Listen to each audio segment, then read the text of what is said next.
Thank you, Mr. Chairman. Mr. Zuckerberg, welcome. Thank you for being here. Mr. Zuckerberg, does Facebook consider itself a neutral public forum? Senator, we consider ourselves to be a platform for all ideas. Let me ask the question again. Does Facebook consider itself to be a neutral public forum? And representatives of your company have given conflicting answers on this. Are you a First Amendment speaker expressing your views, or are you a neutral public forum allowing everyone to speak? Senator, here's how we think about this. I don't believe that there is certain content that clearly we do not allow, right? Hate speech, terrorist content, nudity, anything that makes people feel unsafe in the community. From that perspective, that's why we generally try to refer to what we do as a platform for all ideas. Let me try, just because the time is constrained. It's just a simple question. The predicate for Section 230 immunity under the CDA is that you are a neutral public forum. Do you consider yourself a neutral public forum, or are you engaged in political speech, which is your right under the First Amendment?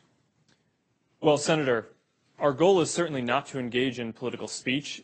I'm not that familiar with the specific legal language of the law that you speak to, so I would need to follow up with you on that. I'm just trying to lay out how broadly I think about this. Well, Mr. Zuckerberg, I will say there are a great many Americans who I think are deeply concerned that Facebook and other tech companies are engaged in a pervasive pattern of bias and political censorship. There have been numerous instances with Facebook.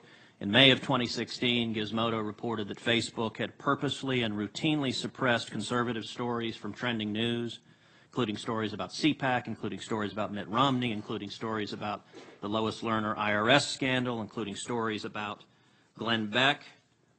In addition to that, Facebook has initially shut down the Chick-fil-A Appreciation Day page, has blocked a post of a Fox News reporter, has blocked over 24 Catholic pages, and most recently blocked Trump supporters Diamond and Silk's page with 1.2 million Facebook followers after determining their content and brand were, quote, unsafe to the community. To a great many Americans, that appears to be a pervasive pattern of political bias. Do you agree with that assessment? Senator, let me say a few things about this. First, I understand where that concern is coming from because Facebook and the tech industry are located in Silicon Valley, which is an extremely left-leaning place. And this is actually a concern that I have and that I try to root out at the company, is making sure that we don't have any bias in the work that we do. And I think it is a fair concern that that people would at least wonder about. Let me ask this question. Are you aware of any ad or page that has been taken down from Planned Parenthood? Senator, I'm not, but let me just... How about MoveOn.org? Sorry? How about MoveOn.org? I'm not specifically aware of those. How about any Democratic candidate for office? I'm not specifically aware. I mean, I'm not sure.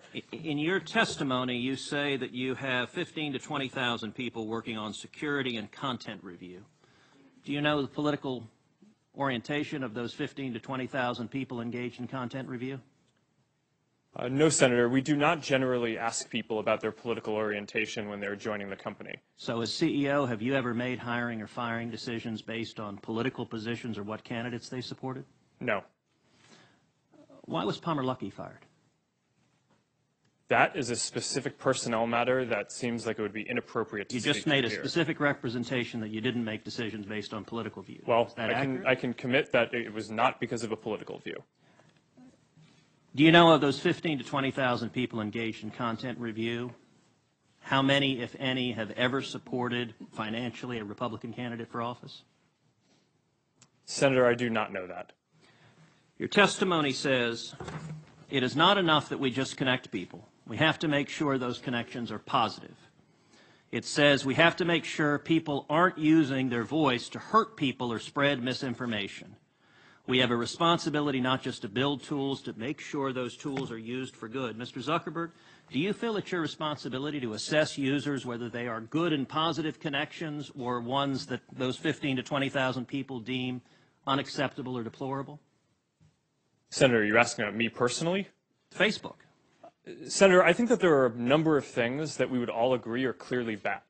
Foreign interference in our elections, terrorism, self-harm. I'm Those talking are about things. censorship. Oh, well, I think that you would probably agree that we should remove terrorist propaganda from the service. So that, I agree, I think is clearly bad activity that we want to get down, and we're generally proud of how well we do at that. Now, what I can say, and I do want to get this in before the end here, is that I'm very committed to making sure that Facebook is a platform for all ideas. That is a very important founding principle of what we do. We're proud of the discourse and the different ideas that people can share on the service. And that is something that, as long as I'm running the company, I'm going to be committed to making sure is the case. Thank you. Thank you, Senator Cruz. This is a homage beat.